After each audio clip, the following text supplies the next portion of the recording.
Suma Teológica, parte segundo, Adonte. Cuestión 122. Los preceptos de justicia. Ahora trataremos de los preceptos de justicia. Qua, sobre este tema proponemos 6 problemas. Los preceptos del Decálogo son preceptos de justicia. Sobre el primer precepto del Decálogo, sobre el segundo, sobre el tercero, sobre el cuarto, sobre los otros 6. Artículo 1. ¿Los preceptos del Decálogo son preceptos de justicia? Lat. Objeciones por las que parece que los preceptos del Decálogo no son preceptos de justicia. 1. La intención del legislador es hacer a los ciudadanos virtuosos en todas las virtudes, según leemos en Pseudo-Ethic. Por eso también se dice en Bioethic que la ley preceptúa sobre todos los actos de todas las virtudes, pero los preceptos del Decálogo son los primeros principios de toda la ley divina. Por tanto, los preceptos del Decálogo no se refieren solamente a la justicia. A la justicia parecen pertenecer sobre todo los preceptos judiciales, que se contraponen a los morales, como queda dicho, 1.2q, 99 poro. Pero los preceptos del Decálogo son preceptos morales, como consta por lo antedicho, 1.2k, 103. Luego los preceptos del Decálogo no son preceptos de justicia. 3. La ley promulga principalmente preceptos sobre los actos de la justicia relacionados con el bien común, como son los cargos públicos, etc. Pero de estos no se hace mención en los preceptos del Decálogo. Por tanto, parece que los preceptos del Decálogo no pertenecen propiamente a la justicia. Los preceptos del Decálogo se dividen en 2 tablas, según el amor a Dios y al prójimo, y esto es objeto de la virtud de la caridad. Luego los preceptos del Decálogo pertenecen a la caridad más que a la justicia. Contra esto está el que sólo la justicia parece ser la virtud por la que nos relacionamos con otra persona. Ahora bien, todos los preceptos del Decálogo dicen relación al otro, como aparece examinando cada uno, ex 23, dt 5.6. Luego todos los preceptos del Decálogo pertenecen a la justicia. Respondo. Los preceptos del Decálogo son los primeros principios de la ley, a los que la razón natural asiente inmediatamente como a principios evidentísimos. Ahora bien, la razón de deuda, necesaria para el precepto, aparece clarísimamente en la justicia, que dice relación de alteridad. En efecto, en lo que respecta a uno mismo, parece a primera vista que el hombre es dueño de sí y libre de hacer lo que le plazca. Pero tratándose de los demás, es manifiesto que el hombre está obligado a darles lo que les es debido. Por ello fue necesario que los preceptos del Decálogo pertenecieran a la justicia. Así, los 3 primeros versan sobre los actos de la religión, que es la parte más excelente de la justicia. El cuarto sobre el acto de piedad, que es la segunda parte de la justicia. Y los otros 6 preceptúan sobre los actos de la llamada justicia común, que se da entre iguales. A las objeciones, 1. La ley intenta hacer a todos los hombres virtuosos, pero dentro de un orden, es decir, proponiendo en primer lugar los preceptos sobre aquellas materias en las que es más evidente la razón de deuda, como queda dicho, Los preceptos judiciales son determinaciones de los preceptos morales en cuanto referidos al prójimo, lo mismo que los preceptos ceremoniales son determinaciones de los preceptos morales referidos a Dios. De ahí que ni unos ni otros se contienen en el Decálogo, aunque sí son determinaciones de los preceptos del Decálogo. En este sentido pertenecen a la justicia. Las materias referentes al bien común se deben establecer de modo diverso según la diversa condición de los hombres. Esa es la razón por la que no debieron ser incluidas entre los preceptos del Decálogo, sino entre los judiciales. 4. Los preceptos del Decálogo tienen por fin la caridad, conforme a las palabras de 1 Tim 1.5. El fin del precepto es la caridad, pero pertenecen a la justicia porque tratan de modo inmediato sobre los actos de justicia. Artículo 2. El primer precepto del Decálogo está debidamente promulgado. Lat objeciones, por las que parece que el primer precepto del Decálogo no está debidamente promulgado. 1. El hombre está más obligado a Dios que al padre carnal, según se lee en Hebgir 12:9. ¿Cuánto más hemos de obedecer al Padre de los Espíritus para alcanzar la vida? Pero el precepto de piedad, por la que se honra al Padre, se establece en forma afirmativa al decir: honra a tu padre y a tu madre. Ex 20:12. Luego con mayor razón el primer precepto de la religión, por la que se honra a Dios, debió promulgarse afirmativamente, máxime siendo la afirmación anterior en naturaleza a la negación. Sí, el primer precepto del Decálogo está referido a la religión, como hemos dicho. An, one. Pero la religión, por ser una sola virtud, tiene un solo acto. Ahora bien, en el primer precepto se prohíben 3 actos, pues primero se dice, ex 23, no tendrás otros dioses más que a mí. Después se añade, punto, aro, no te harás esculturas. Y en tercer lugar, p. 5. No te postrarás ante ellas y no las servirás. Luego el primer precepto no está debidamente promulgado. Diría, San Agustín dice en De Decem Chordis que por el primer precepto se prohíbe el pecado de superstición, pero, además de la idolatría, hay otras muchas supersticiones pecaminosas, como queda dicho, que tú. Luego es insuficiente prohibir solo la idolatría. Contra esto está la autoridad de la Escritura. Respondo, es propio de la ley hacer buenos a los hombres, y por eso es conveniente que los preceptos de la ley se ordenen según el orden de generación, por el cual el hombre se va haciendo bueno, y en el orden de generación hay que tener en cuenta 2 aspectos. Primero, que se forme en primer lugar la parte principal. Como en la generación del animal, lo primero que se forma es el corazón. Y al edificar una casa, lo primero son los cimientos, y en la bondad del alma, la parte principal, es la bondad de la voluntad, por la que el hombre usa bien de cualquier otra bondad. Ahora bien, la bondad de la voluntad se mide por su objeto, que es el fin. Por eso fue necesario poner en primer lugar en el hombre, que por la ley iba a ser formado en la virtud, como una especie de fundamento de la religión, por la cual se ordena debidamente a Dios, que es el fin último de la voluntad humana. Un segundo aspecto que ha de tenerse en cuenta en el orden de generación es que hay que eliminar primero los obstáculos e impedimentos, lo mismo que el labrador limpia antes el campo y después esparce la semilla, según leemos en Ger 4:3.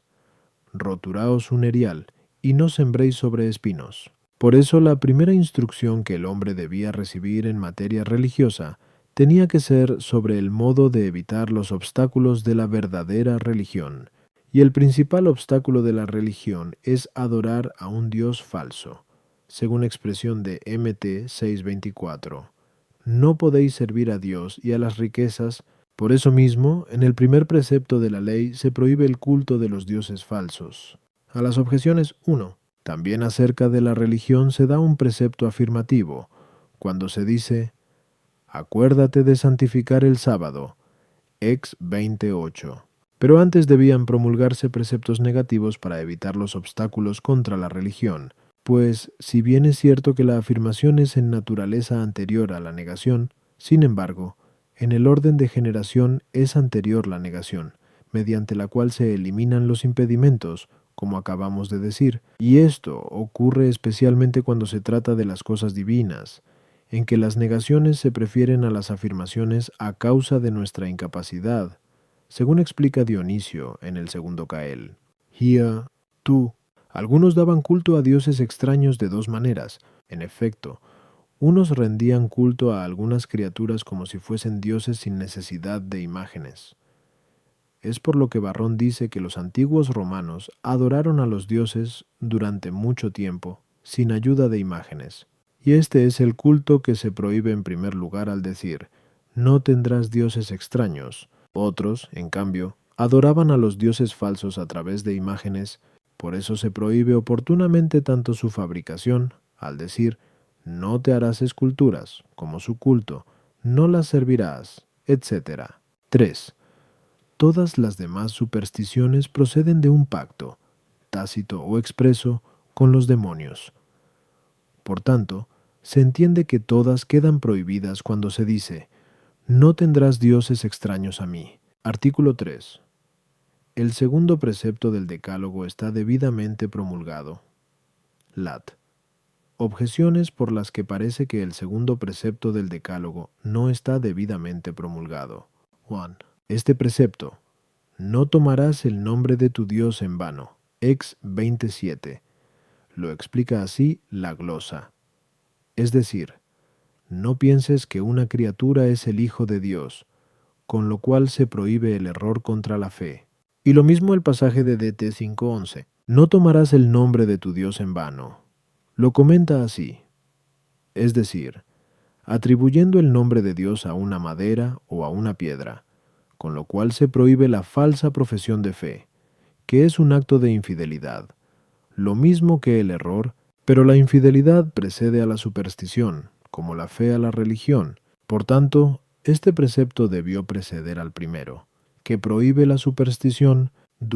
El nombre de Dios lo usamos para muchas cosas, por ejemplo, para alabarlo, para hacer milagros y en general, en todo lo que hacemos o decimos, según el consejo de Col 3:17. Todo cuanto hacéis de obra o de palabra, hacedlo todo en el nombre del Señor. Por lo mismo, el precepto que prohíbe tomar el nombre de Dios en vano parece más universal que el que prohíbe la superstición, y por tanto, debió precederlo. 3. El precepto de Ex 20,7.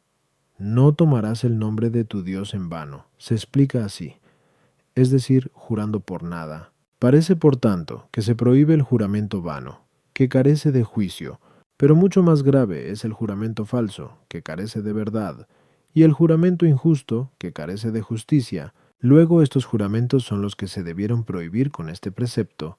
4. La blasfemia o cualquier pecado de injuria contra Dios es más grave que el perjurio. Luego la blasfemia y pecados similares son los que debió prohibir este precepto. 5. Son muchos los nombres de Dios. Luego no se debe decir indeterminadamente, no tomarás el nombre de tu Dios en vano. Contra esto está la autoridad de la Escritura. Respondo, es conveniente excluir los obstáculos contra la verdadera religión en quien se forma para la virtud antes de fundamentarlo en la verdadera religión. Ahora bien, una cosa puede oponerse a la verdadera religión de dos modos. Uno, por exceso, es decir, cuando se ofrece indebidamente a otro lo que pertenece a la religión, lo cual es propio de la superstición. Otro, por defecto de reverencia, por ejemplo, el despreciar a Dios. Y esto pertenece al pecado de irreligiosidad, según se ha dicho. Q. La superstición, por su lado, obstaculiza la religión al impedir que se reconozca a Dios para darle culto. En efecto, quien tiene su corazón implicado en un culto indebido, no puede simultáneamente tributar a Dios el culto debido. Según palabras de Is 28:20, la cama es estrecha, por tanto, alguien caerá, o el Dios verdadero o el falso, del corazón del hombre, y la manta demasiado estrecha no puede cubrir a los dos. La irreligiosidad, a su vez, obstaculiza la religión porque impide adorar a Dios una vez que se le reconoce. Pero reconocer a Dios para adorarlo es anterior a adorarlo después que se le ha reconocido. Por consiguiente, el precepto que prohíbe la superstición se establece antes que el segundo precepto, que prohíbe el perjurio, el cual pertenece a la irreligiosidad. A las objeciones 1. Esas explicaciones son místicas. La exposición literal es la que se encuentra en DT 5,6.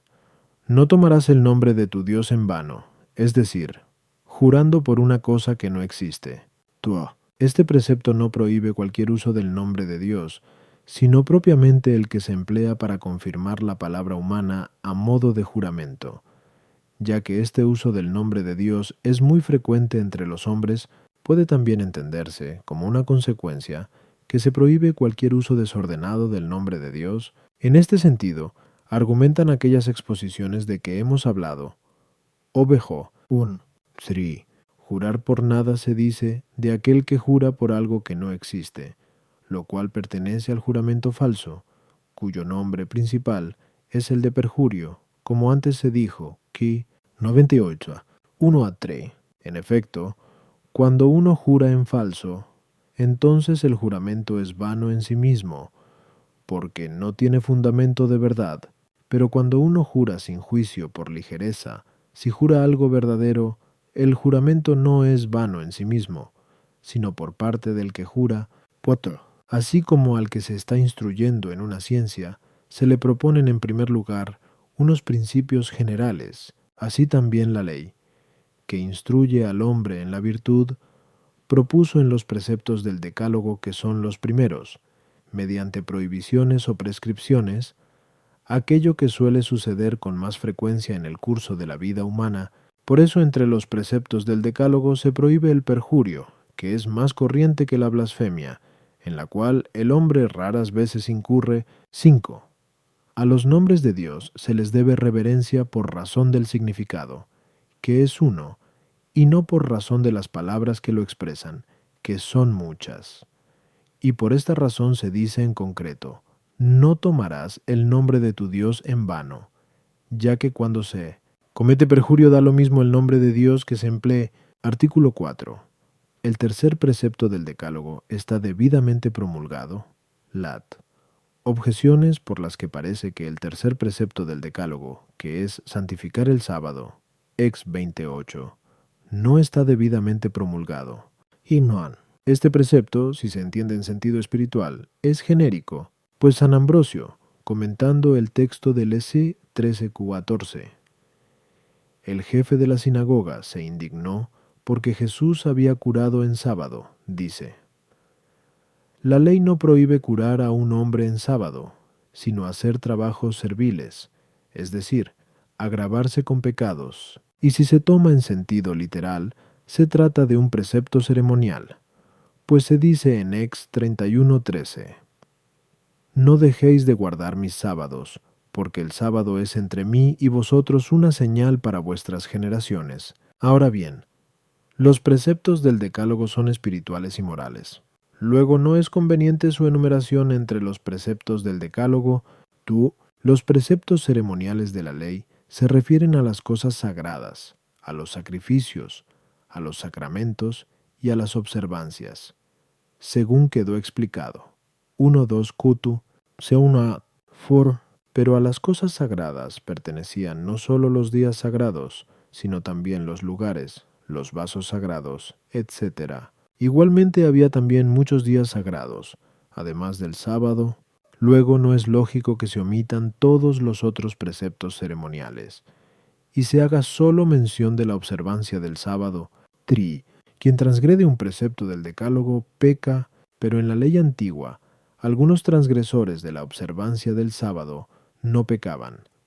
Por ejemplo, los que circuncidaban a los niños a los 8 días, y los sacerdotes que trabajaban en el templo los sábados. También Elías, que caminó 40 días hasta llegar al monte de Dios, Horeb, 3 Re 19:8, tuvo necesariamente que caminar los sábados. Igualmente, los sacerdotes que llevaron el arca del Señor durante 7 días, como leemos en Jos 6:14-15, debemos de entender por lógica que también la llevaron el sábado. Asimismo leemos en Leque 13:15, ¿es que cualquiera de vosotros no suelta del pesebre su buey o su asno en sábado y lo lleva a abrevar?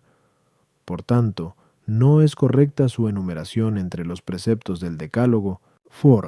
Los preceptos del Decálogo se han de observar también en la nueva ley, pero en esta no se guarda tal precepto, ni el sábado ni el domingo, porque en este día se cocinan los alimentos y los hombres viajan y hacen otros trabajos parecidos. Luego no está bien promulgado el precepto de la observancia del sábado. Contra esto está la autoridad de la Escritura.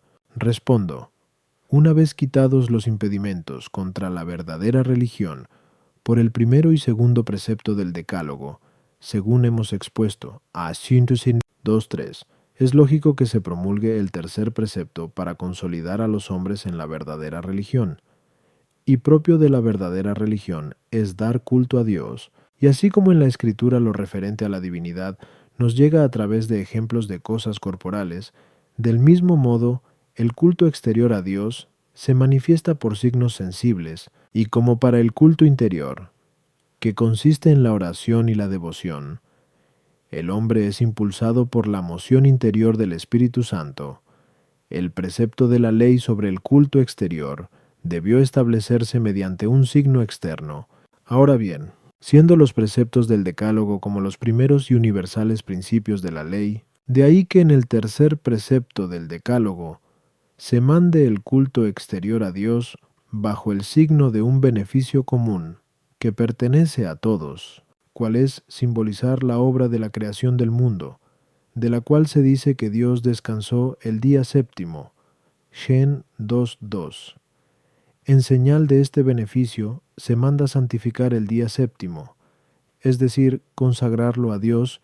Por eso, en Ex 20,2, después de enunciar el precepto de la santificación del sábado, se señala la razón siguiente: porque en 6 días creó Dios el cielo y la tierra, y en el séptimo descansó. A las objeciones: 1.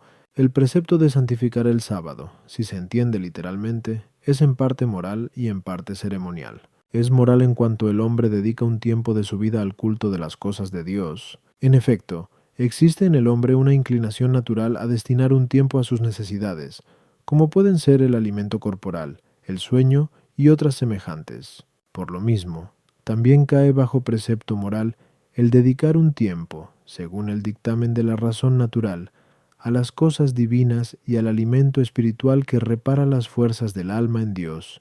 También es precepto ceremonial, porque en él se determina un tiempo especial para significar la creación del mundo.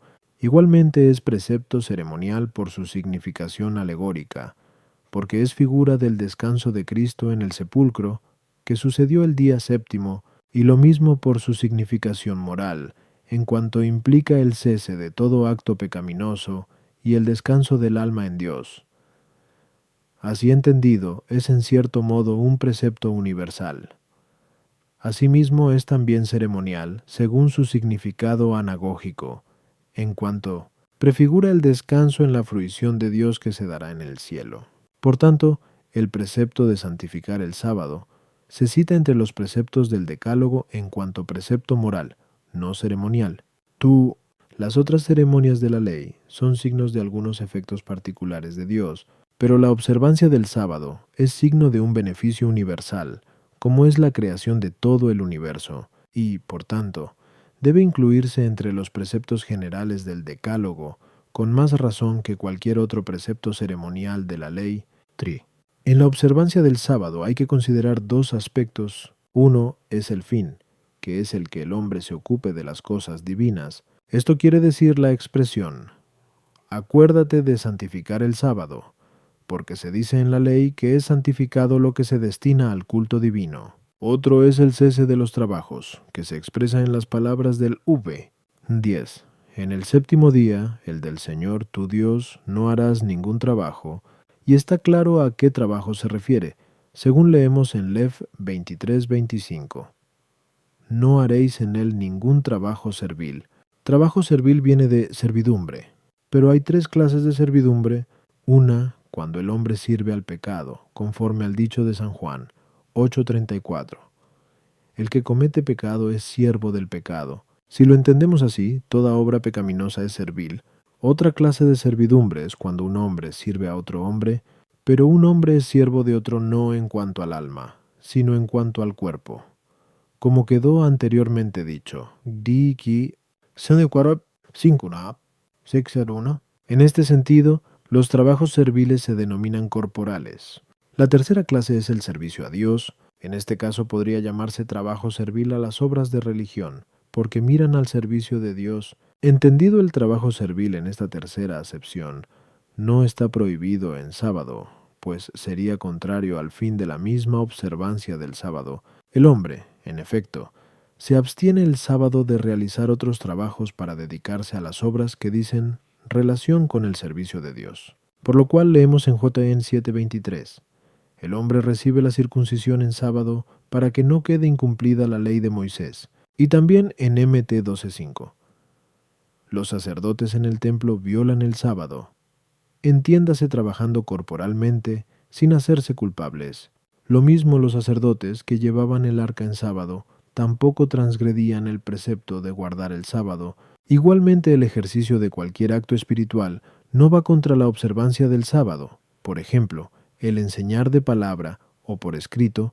De ahí que la glosa, comentando el texto de Num 28,9, dice: los artesanos y otros trabajadores descansan el sábado. En cambio, el lector o el doctor de la ley divina no deja su trabajo y no viola por ello el sábado. Igual que los sacerdotes en el templo violan el sábado sin hacerse culpables, pero los otros trabajos serviles, entendidos en la primera y segunda acepción, contrarían la observancia del sábado, porque impiden la dedicación a las cosas divinas, y como este impedimento proviene más de la obra pecaminosa que del trabajo permitido, aunque sea corporal, quebranta más el precepto el que peca en día festivo, que quien hace una obra corporal lícita. De ahí las palabras de San Agustín en el libro de Decem Chordis: sería mejor que el judío hiciese trabajos útiles en su campo que provocar tumultos, y sus mujeres harían mejor hilando la lana en sábado, que danzando impúdicamente todo el día en las fiestas. Pero el que peca venialmente en sábado no atenta contra este precepto, porque el pecado venial no excluye la santidad. También los trabajos corporales que no dicen relación al culto espiritual de Dios se llaman serviles en cuanto son trabajos propios de los siervos, pero no son serviles en cuanto son comunes a siervos y libres, porque todo hombre, sea siervo o libre, está obligado a proveer lo necesario, no solo para sí, sino también para el prójimo, ante todo en lo que se refiere a la salud corporal, como leemos en Prov 24,11. Libra al que es llevado a la muerte, y secundariamente está también obligado a evitarle daños materiales, conforme a las palabras del Dete 22,1. Si encuentras perdido el buey o la oveja de tu hermano, no te retires de ellos, llévaselos a tu hermano. Por eso, el trabajo corporal que se ordena a la conservación de la salud del propio cuerpo no viola el sábado, porque no va contra su observancia el que uno coma o haga cosas semejantes para conservar la salud del cuerpo. Es la razón por la que los macabeos no violaron el sábado al luchar en defensa propia en día de sábado, como leemos en 1 Mac 2,41, como tampoco Elías, cuando huyó de la presencia de Jezabel en sábado. También por esto mismo el Señor, Mete 12,9, disculpa a sus discípulos que cogían espigas en sábado por la necesidad en que se encontraban. De modo semejante tampoco quebranta la observancia del sábado el trabajo que se ordena a la salud corporal de otro.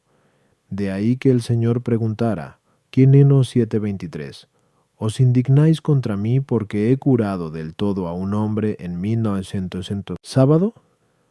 Ni igualmente quebranta el sábado el trabajo corporal que se ordena a evitar un daño material inminente. Es por lo que dice el Señor, Meten 12:11. ¿Quién de vosotros, si tiene una oveja que cae en un pozo en día de sábado, no la coge y la saca? 4. La observancia del domingo en la nueva ley sucede a la observancia del sábado, no en virtud del precepto de la ley, sino por determinación de la Iglesia y la costumbre del pueblo cristiano. Y esta observancia no es figurativa, como lo fue la del sábado en la antigua ley. Por eso no es tan rigurosa la prohibición de trabajar en domingo como lo era en sábado, y así se permiten en domingo algunos trabajos que se prohibían en sábado, como cocinar alimentos y otros por el estilo, y también algunos trabajos prohibidos se dispensan, por razón de necesidad, con más facilidad en la nueva que en la antigua ley, porque lo que es figura debe expresar la verdad sin salirse de ella lo más mínimo. En cambio, la realidad, que tiene razón de ser en sí misma, puede variar según las circunstancias de lugar y tiempo. Artículo 5. El cuarto precepto está bien formulado. Late objeciones por las que parece que no está debidamente formulado el cuarto precepto de honrar padre y madre. Ex 20:12. 1. Este precepto corresponde a la piedad, pero así como la piedad es parte de la justicia, también lo son la observancia, la gratitud y otras virtudes ya tratadas, como 101. Luego parece que no debe darse un precepto especial de piedad si no se da de las otras virtudes. La piedad, no solo rinde culto a los padres, sino también a la patria y a otros consanguíneos y amigos de la patria, como dijimos antes, qui 101. Luego parece insuficiente que en este precepto se mencione únicamente la honra del padre y de la madre. Tri. A los padres se les debe no solo honor y reverencia, sino también procurarles el sustento. Luego es insuficiente el solo mandato de honrar padre y madre. For. Sucede a veces que quienes honran a sus padres mueren de jóvenes. En cambio, otros que no los honran tienen larga vida. Por tanto, no es conveniente añadir a este precepto, para que vivas muchos años sobre la tierra. Contra esto está la autoridad de la Escritura. Respondo, los preceptos del Decálogo se ordenan al amor de Dios y del prójimo. Pero, dentro del prójimo, la mayor obligación la tenemos con los padres. Por eso, inmediatamente después de los preceptos que nos ordenan a Dios, se incluye el precepto que nos ordena a los padres, que son el principio particular de nuestro ser, como Dios es el principio universal. En este sentido hay una cierta afinidad entre este precepto y los de la primera tabla. A las objeciones. 1. Conforme a lo dicho, quinto, sigma. 1. La piedad se ordena a dar a los padres lo que les debemos, y esta obligación es común a todos. Por tanto, entre los preceptos del Decálogo, que son comunes, se debe incluir el precepto de la piedad, más que los que se refieren a otras partes de la justicia, que dicen relación a una deuda particular. Su. Es anterior la obligación para con los padres que los deberes para con la patria y consanguíneos, ya que la relación con éstos deriva de que hemos nacido de nuestros padres, y por tanto, siendo los preceptos del Decálogo los primeros preceptos de la ley, nos deben ordenar más a los padres que a la patria o a los consanguíneos. No obstante, en este precepto de honrar padre y madre, se sobreentiende el mandato de dar lo debido a cada persona, lo mismo que lo secundario está incluido en lo principal. A los padres les debemos honor y respeto en cuanto tales, pero el sustento y otros deberes parecidos se les debe ocasionalmente, por ejemplo, si están en la indigencia o en circunstancias análogas, como hemos dicho, coposaegos. Y como lo esencial es antes que lo ocasional, sigúese que entre los primeros preceptos de la ley, que son los del Decálogo, se mande en concreto honrar a los padres, pero también es verdad que en este precepto, como incluido en lo principal, se manda el sustento y cualquier otra obligación para con los padres. Soro. Se promete larga vida a los que honran a sus padres no solo en la futura, sino también en la vida presente, según las palabras del apóstol. Pintim 4:8. La piedad es útil para todo, y tiene promesas para la vida de ahora y la futura, y con razón, pues el que agradece un beneficio merece, por cierta conveniencia, que se le conserve ese beneficio. En cambio, por la ingratitud merece perderlo. Pues bien, el beneficio de la vida corporal, después de Dios, lo recibimos de los padres. Por tanto, el que honra a sus padres como agradecido por ese beneficio merece la conservación de la vida, mientras que quien no los honra merece ser privado de ella por ingrato. Sin embargo, como los bienes o males presentes no caen bajo mérito o demérito, sino en cuanto ordenados a la recompensa futura, según queda dicho, 1-2 Kio 114 an 10. Sucede a veces, por designio inescrutable de los juicios de Dios, que miran sobre todo a la recompensa futura, que algunos piadosos con sus padres son privados de la vida en edad temprana, y en cambio otros, que no los honran, tienen una larga vida. Artículo 6. Los otros 6 preceptos están debidamente formulados. Lat. Objeciones por las que parece que los otros 6 preceptos, ex 2013, no están debidamente formulados. 1. No basta para salvarse con no dañar al prójimo.